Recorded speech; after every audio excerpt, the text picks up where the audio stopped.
Hello everybody, my name is Paul J. Lipsky from dropshippingtitans.com, and today's Wednesday, which means that it's time for another live Q&A all about eBay and Amazon dropshipping.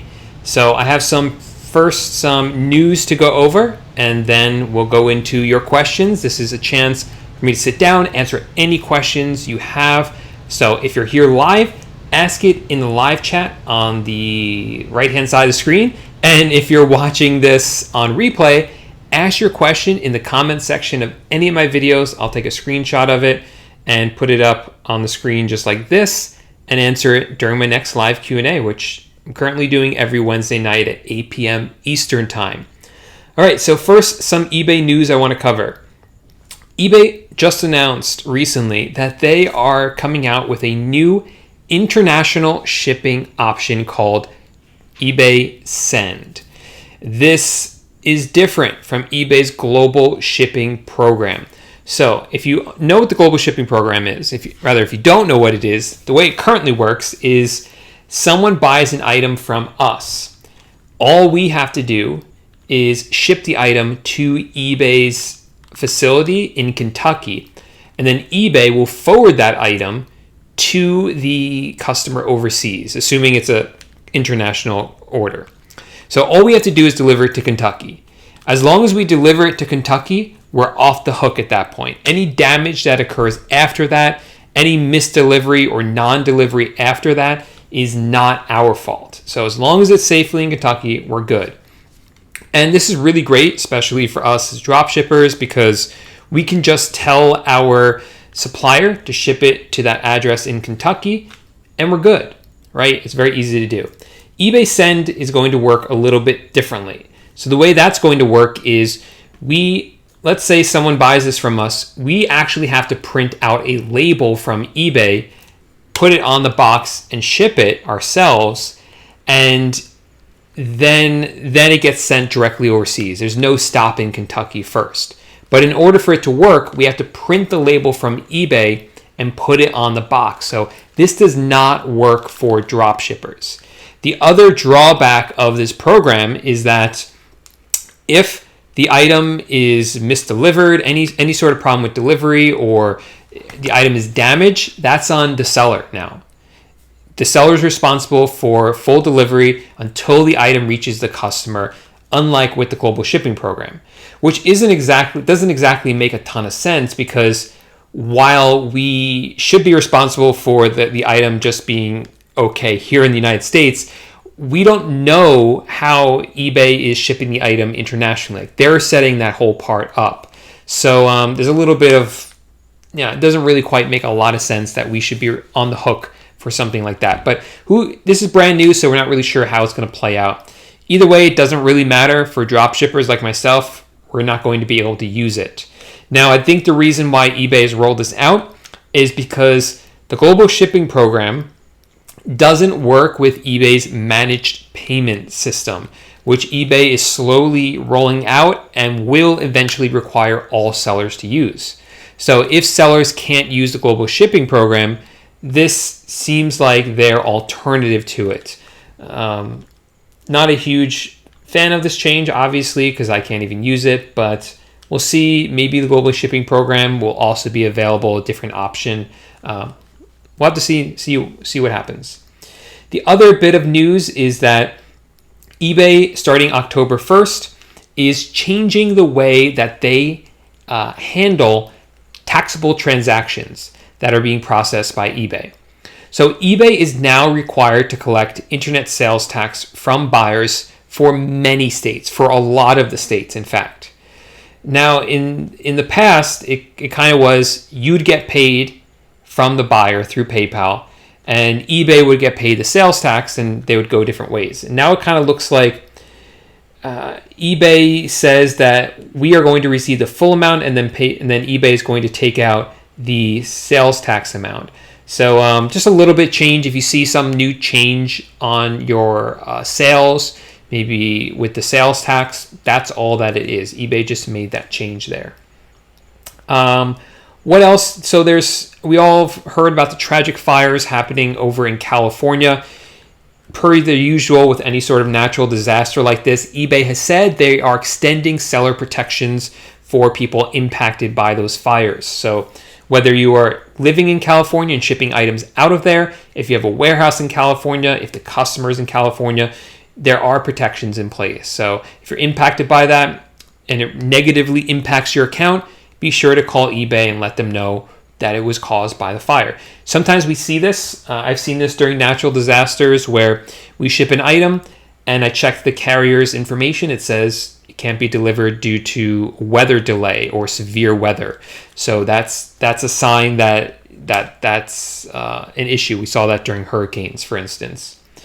And finally, this is a bit of alarming news that was actually brought to my attention by my mother-in-law, so thank you to her.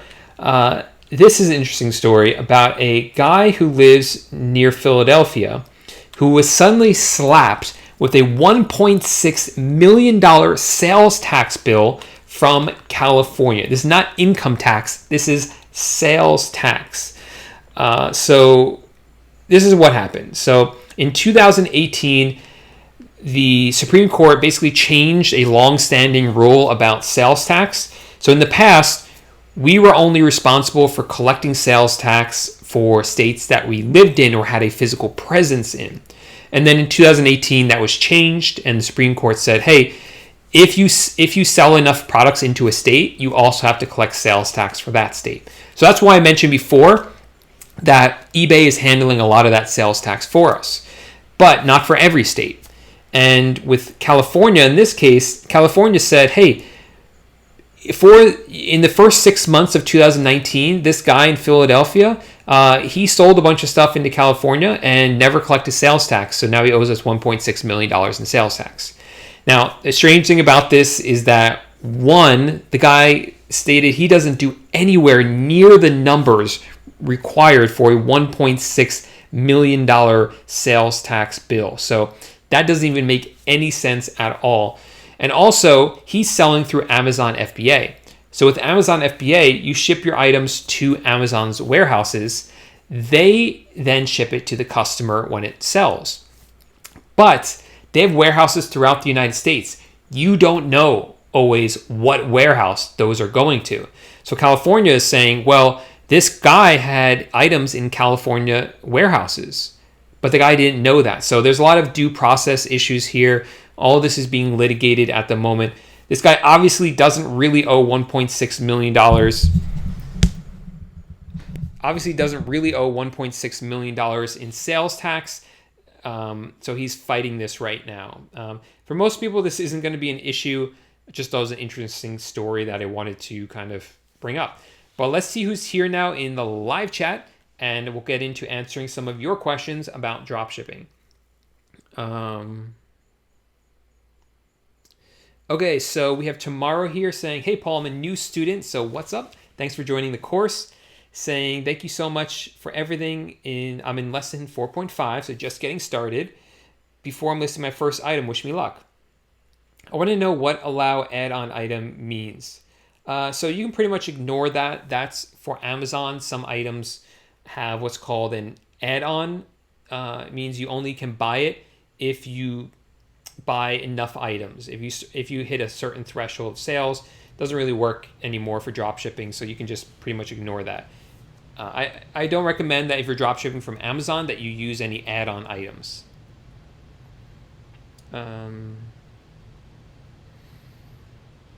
Mitchell has a really good question. It says, hey Paul, my friend Eugene would like to know the moment you officially decided you could quit your job and be comfortable drop shipping full time, was there a certain amount of consistent sales? So Mitchell, I would tell your friend Eugene that myself, I'm a very, I don't know if you want to use the word conservative with this kind of thing, very cautious with this kind of thing. I've been doing well with drop shipping for a while, for close to 2 years, pretty solid, before I felt comfortable leaving my job. And it wasn't until I had eBay running and Amazon running. I definitely had the income from it earlier than that to quit my job, but I just didn't feel fully comfortable with it until that point. It's just kind of my personality, trying to minimize risk in that way. There's definitely some risks I'm willing to take, but for me, giving up a whole career, I had a career as an attorney in New York City, giving all that up after years of schooling, I really wanted to make sure that what I was jumping into was solid. So after about 2 years, I was totally solid with it, and that's when I quit. What's up, Lazy Abram? Thanks for being here. And Music Mania, what's up? Good evening, Rich. How's it going?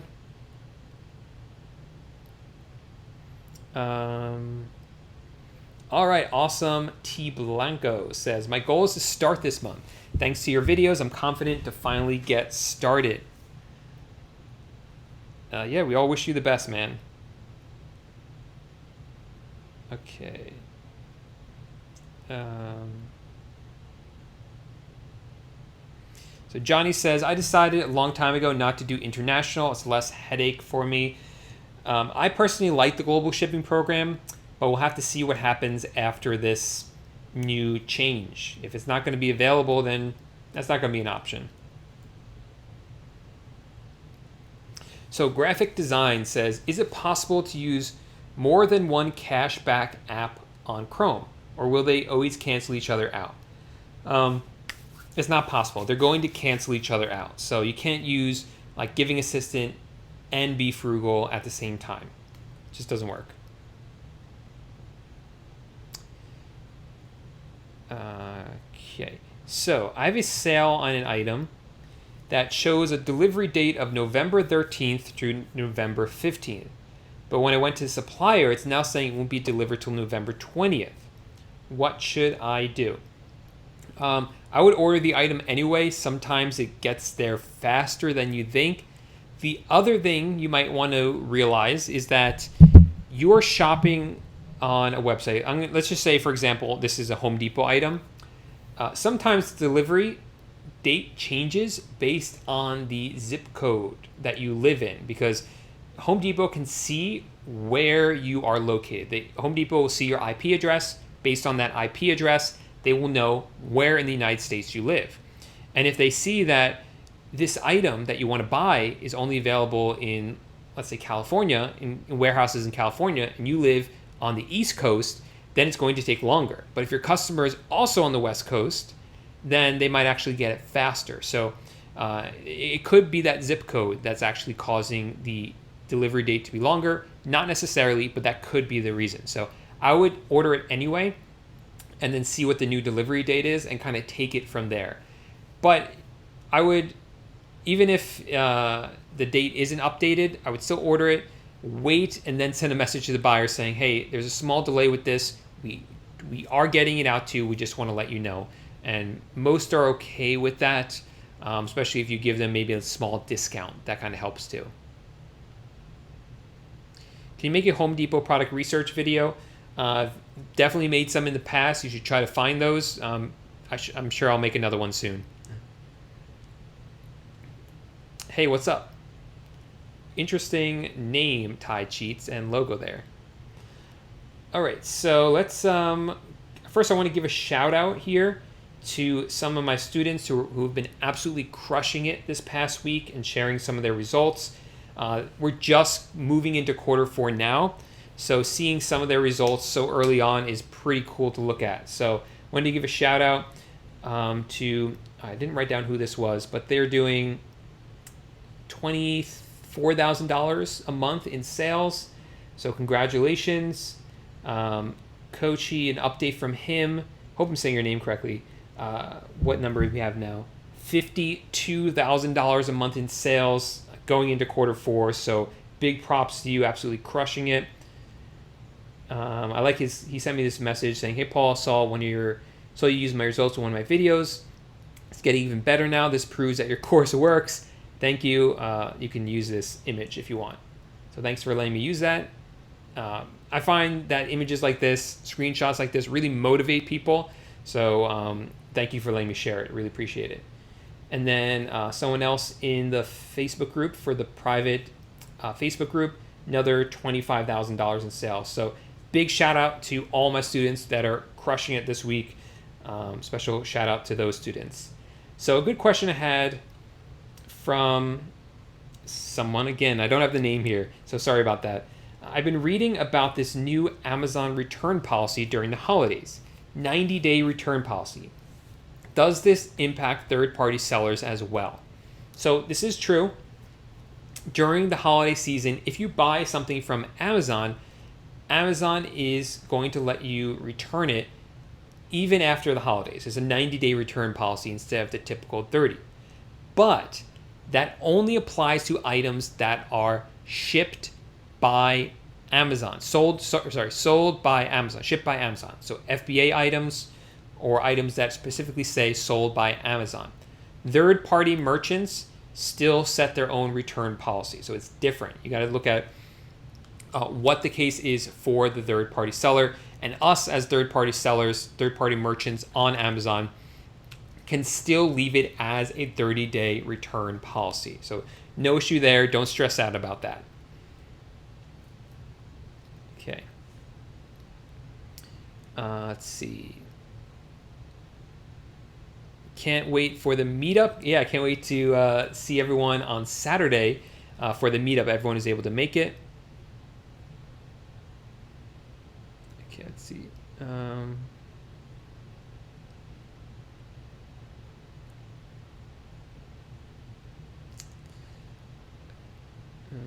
Let's see.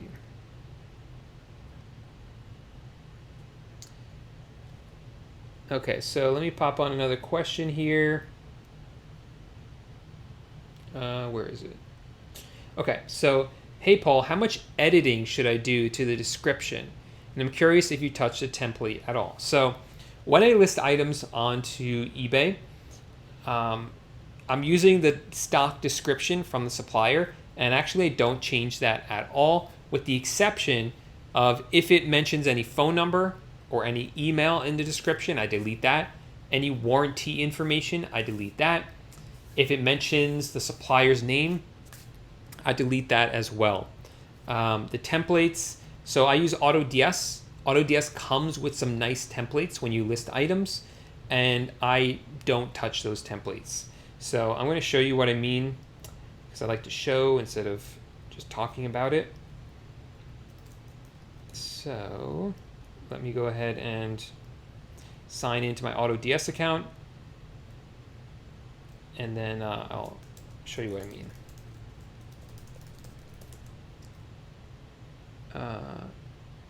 Okay, so Ty Cheats says, I'm going to answer his question while I log in.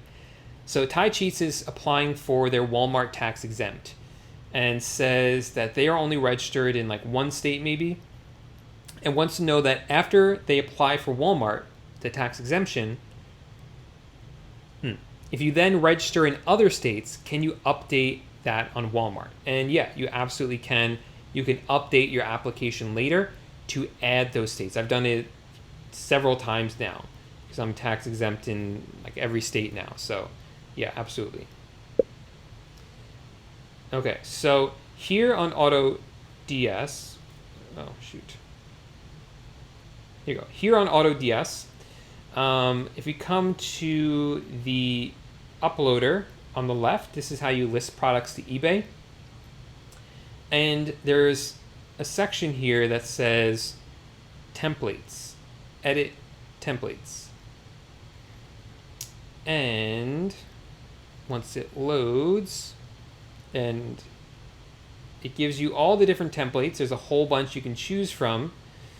And I like them. I mean, I don't change these at all because it pulls in the images, it pulls in descriptions, they're all nice. Just choose the one that you like. I like this one.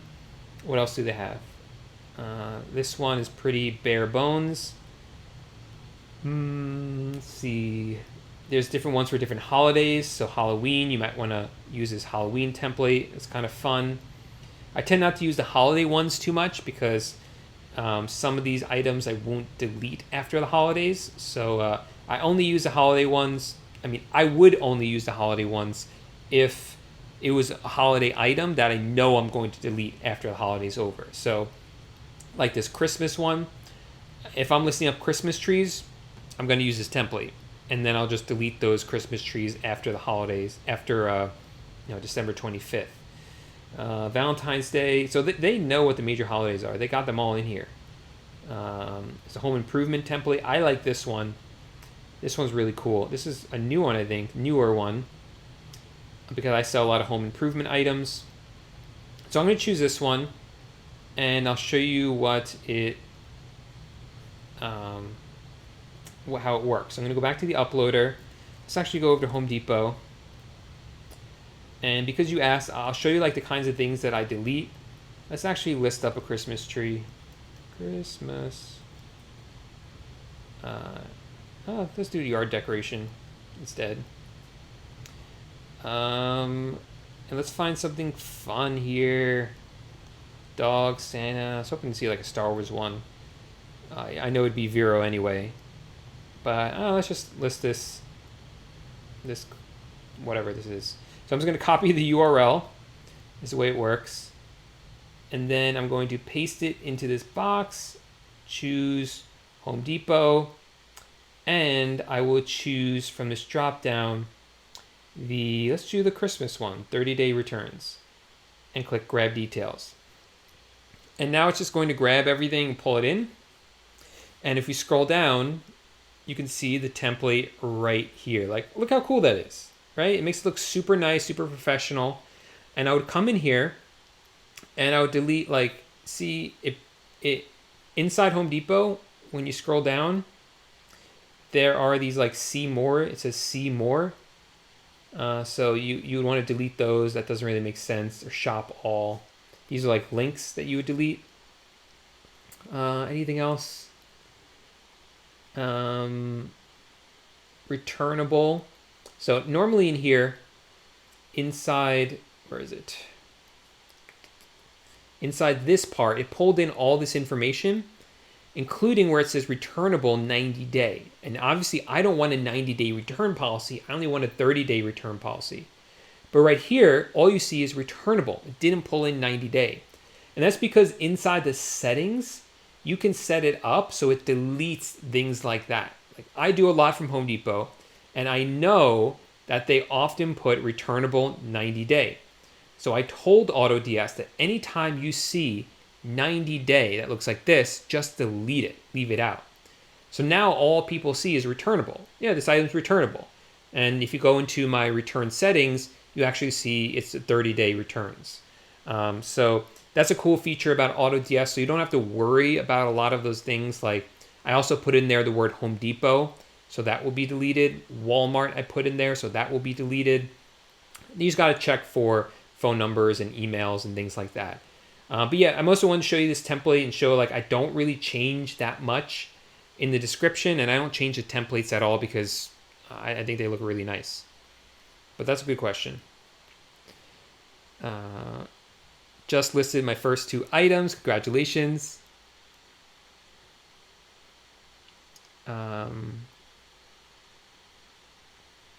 So Mike D says Walmart refunded a return, but the buyer never actually shipped back the item and eBay closed the case. Do I contact Walmart to have them recharge me? Don't want to have my Walmart account in poor standing. So there might be 2 things that are going on, Mike. First of all, sometimes Walmart will refund you, and if you don't actually return it, they will then charge you again. So they might just charge you again anyway. So I wouldn't worry about getting money for something you're not supposed to get. Other times, Walmart and Home Depot, these other suppliers, they won't actually make you return the item. They'll just say, if you open up a return, they'll just say, it's not really worth it for you to ship this item back to us, so we're just going to refund you and you can keep or throw away the item. So that might have been the case here as well. In that case, I would just leave it alone and don't stress out about it. But yeah, you won't really get in trouble for something like that if you do it once out of a blue moon. You will get in trouble though if you try to abuse it and try to purposely, do like return fraud, which doesn't sound like you're trying to do. Hey, what's up, Bobby? Thanks for being here. Okay. Oh, I should come to a meetup in Australia. That sounds like fun. Hey, Paul, it's 50 degrees in New York. Wow. Definitely glad to be here in Florida. It's still hot here. Hope you're enjoying the November warm weather in Florida. I am. So, question, with AutoDS, does it still operate in the background when minimized and you open new browsers to do work? Yes, absolutely. So, with AutoDS, I use the non API version, which means that AutoDS talks to eBay using this Chrome extension up here.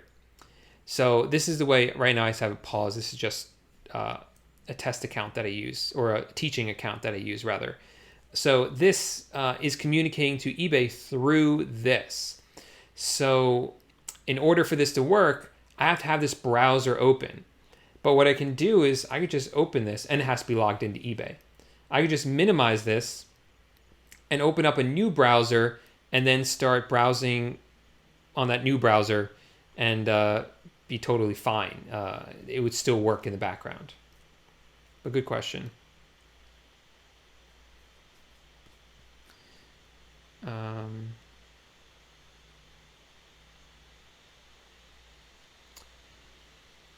I keep getting buyers buying items on eBay and then requesting to cancel them. Yeah, that happens. It's a pain. It used to not be such a big deal, but now PayPal's keeping their 2.9%, so it is a big deal now. I mean, when PayPal first announced this change, I went back and looked at all my prior returns and saw like how much money would I actually lose, how much money would I have lost if this had been the rule all along. And it was surprisingly not that much compared to my actual sales volume. So it didn't really worry me too much. But still, when buyers ask to cancel orders, at this point we tell them no. We tell them you can't cancel it. If you want to return it later and go through the hassle of that, you can. And we explain why. We explain that we lose the 2.9% if we cancel it.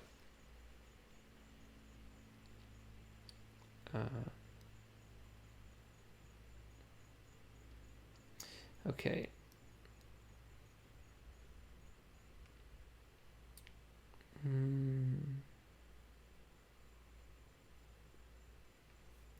All right, so let's look at some of these questions.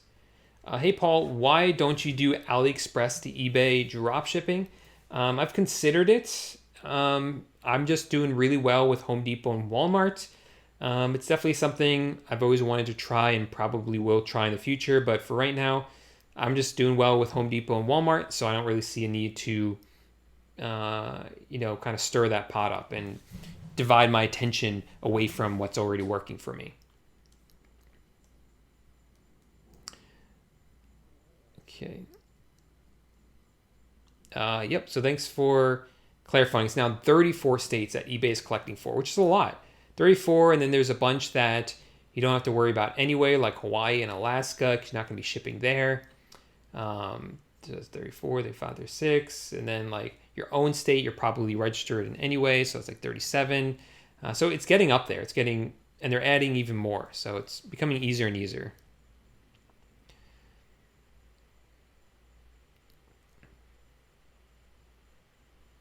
With being tax exempt on sites like Walmart and Home Depot, there are still states where we are charged sales tax. Now eBay is collecting tax in these same states, double dipping on the part of these states. Sort of, yeah. Yeah, sort of. But that's just the way it is. I mean, you could register in those states so that you become tax exempt for those states, and then just every month or quarter file a $0 sales tax return and say that eBay took care of it for you, and that would allow you to become tax exempt.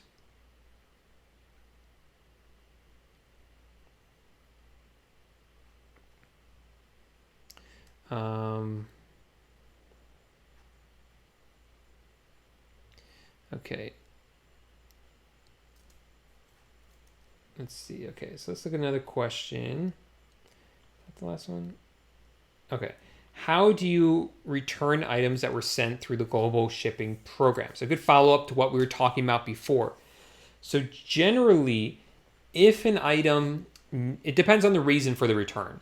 So if the item is being returned because you delivered the wrong item or the item was not as described, then you're responsible for paying to ship the item back. And that could be pretty expensive. So in that case, you might want to just eat the cost of it. It might not even be worth it. But if the item is being returned because it was damaged in transit or wasn't delivered on time, that's eBay's fault. Like I mentioned before, you're only responsible for delivering the item to Kentucky. eBay is then responsible for safely delivering the item to the customer overseas. So if that doesn't happen, eBay is responsible for handling the item, and you should just call them up and explain what happened, and they'll take care of it from there. Now, the third scenario actually is where the buyer received the right item and just decided they don't want it. In that case, they are responsible for shipping the item back to you. And I know you're a drop shipper, but you still don't even tell the buyer that. Just have them ship the item directly to you, and then you can return it in store or get a return label and ship it back to the supplier.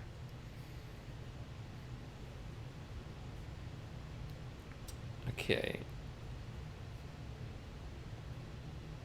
I signed up for AutoDS, but then it could not list on eBay. Why does AutoDS not work for me? You probably don't have it set up correctly. You just want to make sure you go through all the steps to get it set up, and you have the proper Chrome extensions added so that you can list the items onto eBay.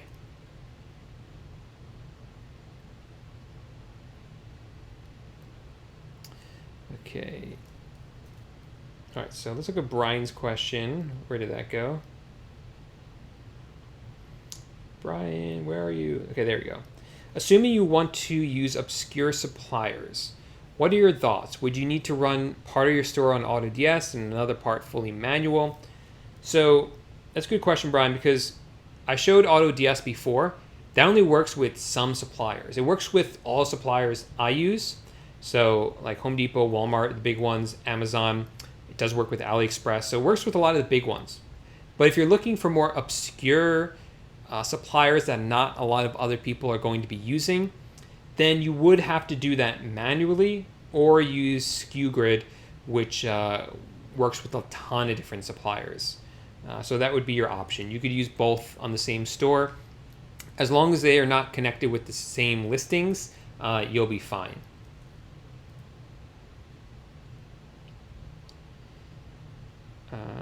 Okay.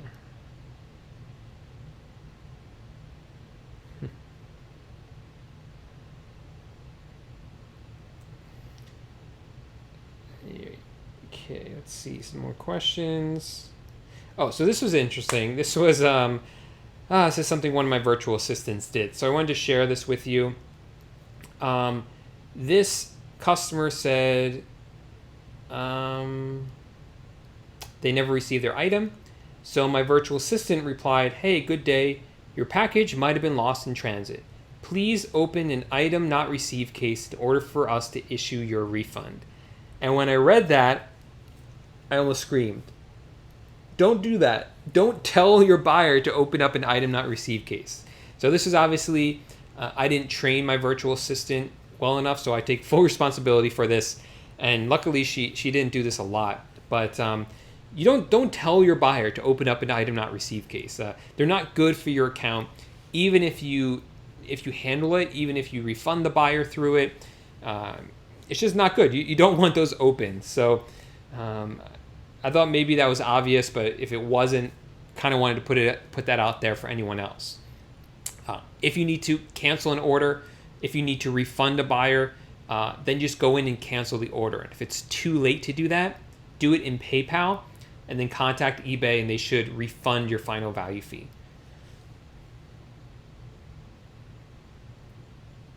Okay. Okay, information about the meetup. It's in Florida on November 9th. And the information, what's the website to find it? Let's see if I can find it real quick. The meetup. I'll have to find the link to it. I don't. It's November 9th in West Palm Beach, Florida. I gotta find the. Later on, I'll put it in the description of this video because I don't have it handy right now.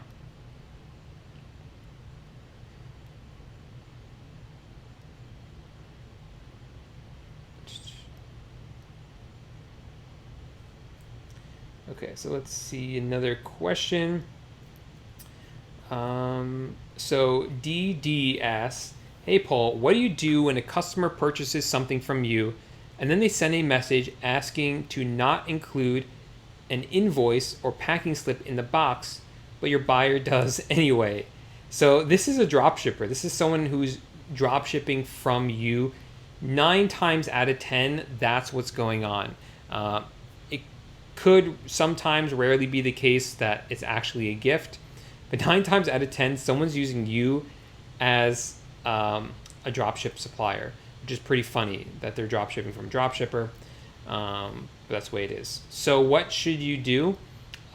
Tell them that's not an option. That's what you do. So you can't guarantee that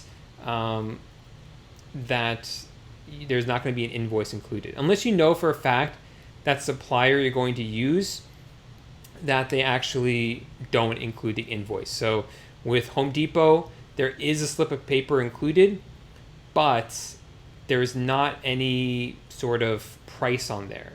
So, that kind of helps if you know that information up front. But usually I tell them we can't guarantee there's not going to be an invoice included. All right, I'm gonna put in the live chat the link to the meetup, all the information.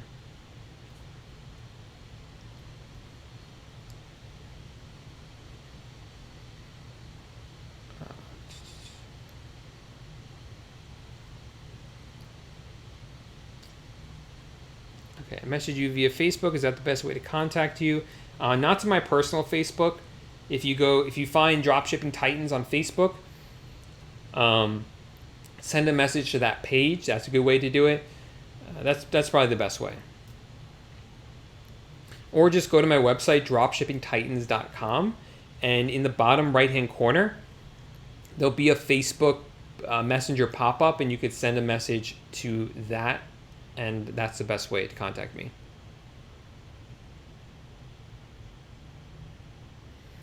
Let's see.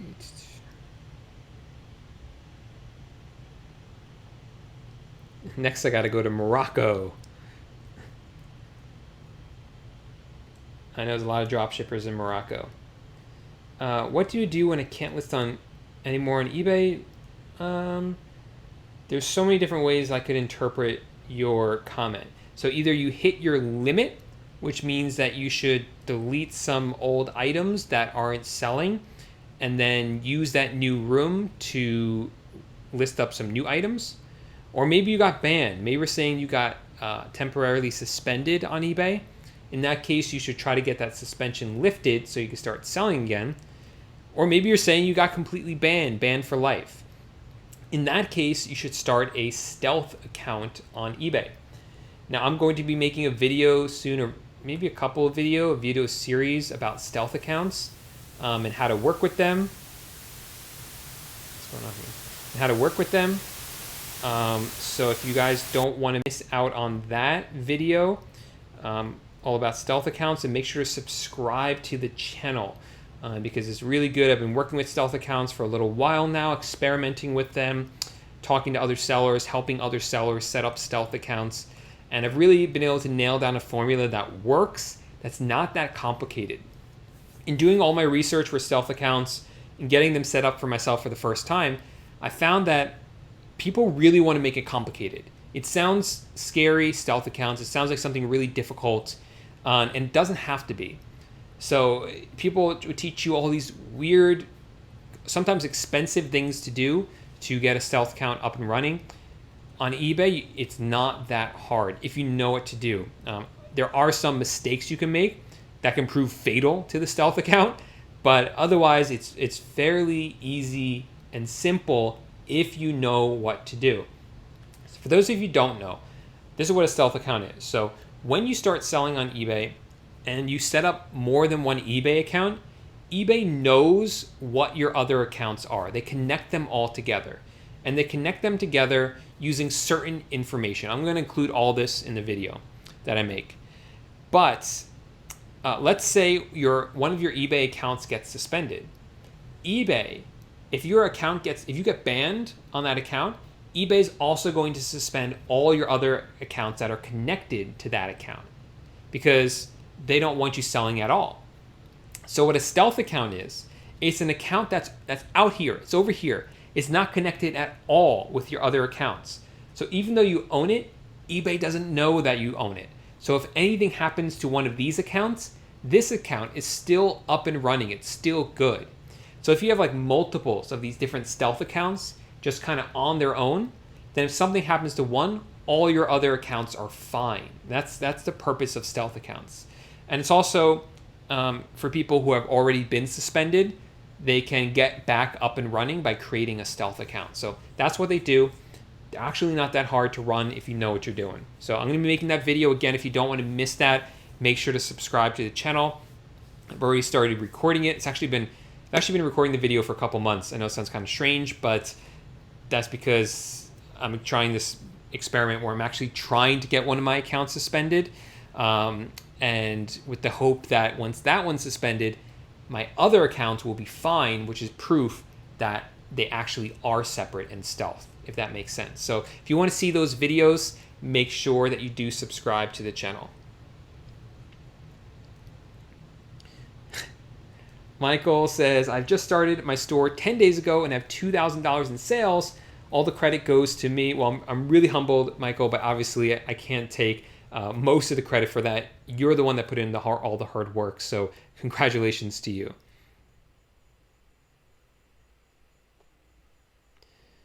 Okay. What's the best thing about Zeek Analytics? I like the, what's the name of it? The competitor. I'm blanking on the name of it. Competitor research. Is that what it's called? Spy? Competitor spy? Oh, it's a thing that scans other sellers' stores and sees what their most popular items are. That's the thing I like the most. I'm just blanking on what that's called.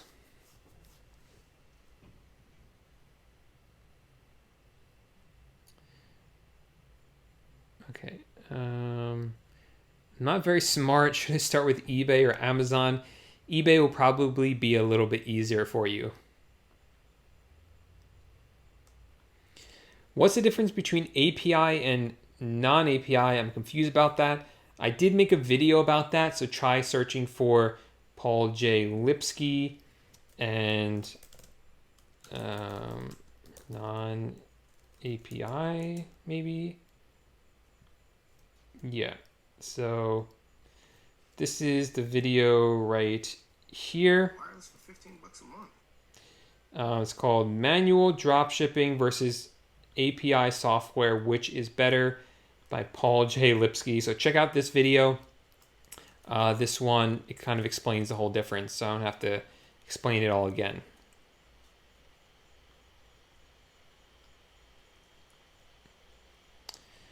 Let's see.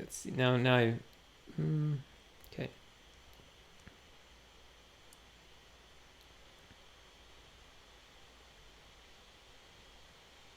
Okay, so Robbie is asking a question on someone else's behalf, maybe a question that I missed. The question is, what do you do if you're getting views, but nobody's pulling the trigger and buying?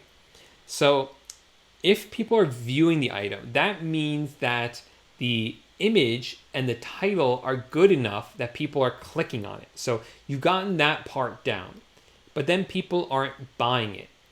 Why not?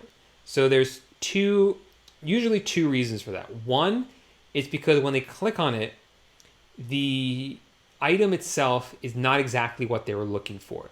And that could be if you have a misleading title. So just make sure first that your title is not misleading. Usually that's not the case, but I did want to throw it out there because I've seen that mistake happen before.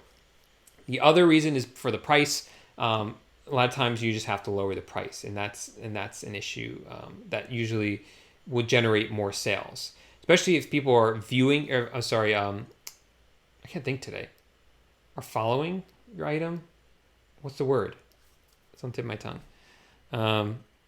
Yeah, whatever. If people are looking at your item, then lowering the price might actually generate some sales out of it.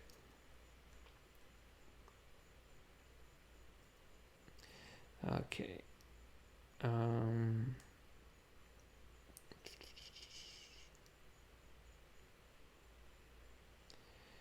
taxes. Amazon is now filing for taxes for 34 states now.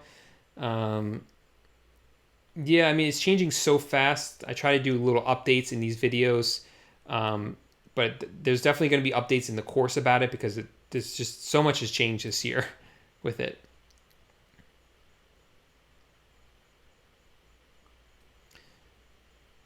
Watching. Thank you. I don't know why I couldn't remember that word, but thank you.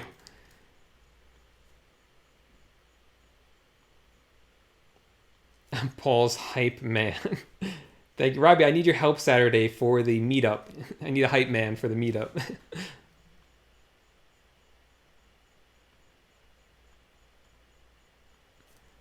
Cool. So I think we've kind of run out of questions here. So if you guys got any value out of some of the questions that I answered, I would appreciate it if you smashed the like button. That helps the YouTube algorithm, gets this video out there in front of more people to help them out, and it helps my channel grow as well. So it's really the free, easy way for you guys to kind of give back and say thank you by hitting that like button down below. I'd really appreciate that. And if you guys, like I said, if you want to see those future videos, a lot of the ones that I mentioned, be sure to subscribe to the channel, and that way you get notified when I make those videos about stealth accounts.